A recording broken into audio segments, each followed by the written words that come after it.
Are you trapped in your thoughts? Are you overthinking continuously? Do you have chronic overthinking? One of the things that is keeping your symptoms alive is the fact that you're overthinking. We can't stop our thoughts, but we can stop the thinking about our thoughts. We can stop the rumination. And you will notice that with the overthinking, it can create anxiety. And that is when we notice our symptoms appear.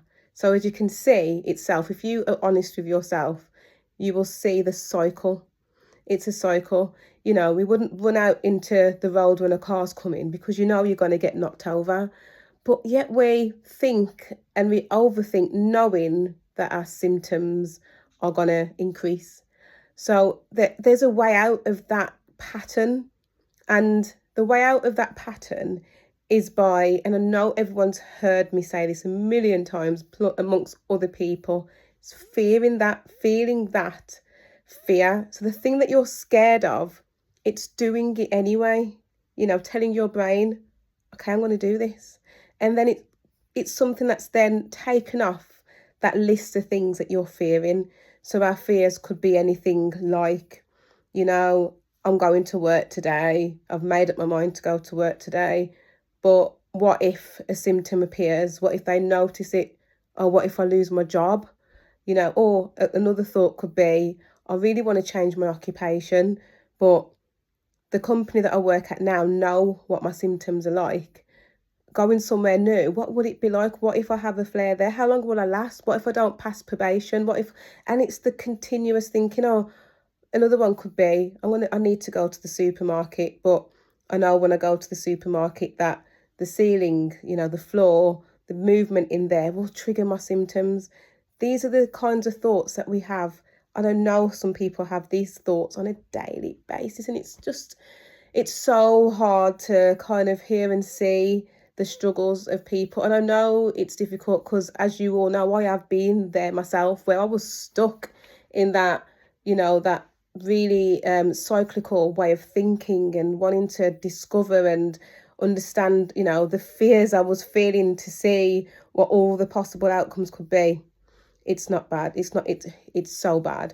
It's like me walking out into the street in front of me and just waiting to get knocked over. It's not good. And I know that sounds very harsh to say, but you have to realise that what we are doing is we're keeping our symptoms there. And so what we need to do now is really think to ourselves, okay, so I know I'm fearing this. So what I'm going to do is tell my brain that I'm safe. And guess what I'm going to do? I'm going to do it. And you become your own evidence. You become your brain kind of understands then that you're safe. So you step by step, go to the supermarket. Before you get out the car, take some deep breaths. I've got this brain. Symptoms, if you want to stay there, you can stay there. But I'm going to go into that supermarket. And when you go into the supermarket, you push your shoulders back and you walk in there. And if you feel as your symptoms coming on, you literally feel how you feel in that moment without fearing it. Allow it to be there. Again, because you're allowing it to be there and you're not saying to your brain that you're scared of it, your symptoms should reduce. And that is how we tell our brains that we are safe. That is safety to a T. This Western world doesn't tell you how to deal with anxiety from a mind-body perspective. A lot of people are just fed medication, but safety comes from how you communicate that to your brain, how you respond to threats, how you respond to, these aren't actual threats that are like serious threats. These are like false threats.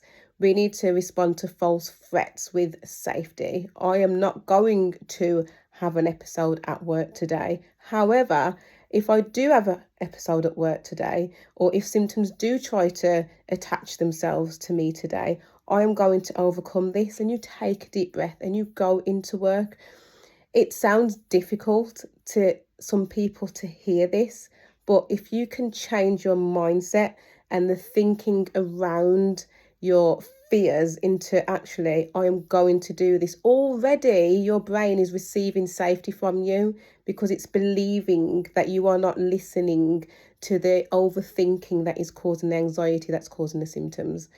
We don't really want to be walking out into the road to get knocked over, knowing full well that will happen. So it's the same with the overthinking and the anxiety. What's going to happen if we keep that up is our symptoms are going to keep appearing. So yes, I hope this helps today. Please try to think about how to turn the overthinking back into a thought. We don't want to overthink the thoughts. And then let's also try to remember, how can we bring safety into our days when our brains do try to take over and feed us fear, false evidence appearing real. It's not real, it's fear. And that fear there, it's so cruel because it is what's keeping the symptoms around. It's what's making it worse. So let's try to think about how we can change the way we think, how we can change our mindsets around anxiety and overthinking.